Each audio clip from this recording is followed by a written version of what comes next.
Guys இப்போ நான் சரியாக ஸ்டெடன் அந்த மன்சரவிக்கிட்ட தான் போய்கிட்டு இருக்கேன். அங்கே போய்ட்டு என்ன நிலவரம், ரோடெல்லாம் திறந்தாச்சா அப்படிங்கிறத அப்டேட்டை வந்து நான் இந்த வீடியோ மூலமாக நான் காட்டுறேன். ஓகே, ஹெட்டன் ஸ்டெடன் கொழும்பு ரோடு, இந்த இடத்துல தான் பெரிய ஒரு மன்சரவி வந்துச்சு. உங்கள் எல்லாருக்குமே தெரியும். இந்த ரோடை கம்ப்ளீட்டாக மூடிருச்சு. ரோடை பார்க்குறதுக்கே இல்லாமல் இருந்துச்சு. எந்த ஒரு வாகனமே போக முடியாமல் இருந்துச்சு. இப்போ இந்த இடத்துல வந்து மண்ணெல்லாம் எடுத்து இப்போ வாகனங்கள் போகிறதுக்கான வசதியை வந்து செஞ்சு கொடுத்துருக்காங்க. இப்போ ரோடு திறந்தாச்சு, எல்லா வெஹிக்கிளும் போகுது.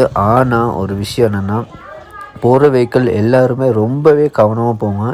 இன்னும் அந்த ரோட்டில் அந்த மண்ணுகள் கொஞ்சம் கொஞ்சம் இருக்கனால பைக்கில் போகிறவங்க வழுக்கும். ஸோ அதனால் ரொம்பவே கவனமாக போங்க.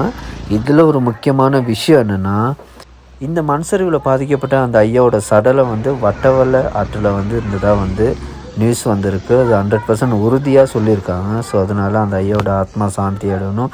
அது மட்டும் இல்லை, நான் மறுக்கவும் சொல்கிறேன், இந்த மண்சரிவை வந்து மறுக்கவும் வரக்கூடிய ஒரு சாத்தியம் ஒன்று இருக்கதா சொல்கிறாங்க. அதனால் இந்த கடை வந்து அகற்றப்படுமா இல்லாட்டி அந்த இடத்துல இருக்குமாங்கிறது வந்து எப்படின்னு சொல்ல முடியாது. அதனால் இனிவே எல்லாருமே இந்த ரோட்டில் போகிறது எல்லாம் கவனமாக போங்க. ரொம்பவே ரோட் வழுக்குது. இன்னும் ஒரு பாதிப்பு நம்ம மலையத்துக்கு வரக்கூடாது. God bless you. தேங்க்யூ. அடுத்த வீடியோ சந்திப்போம்.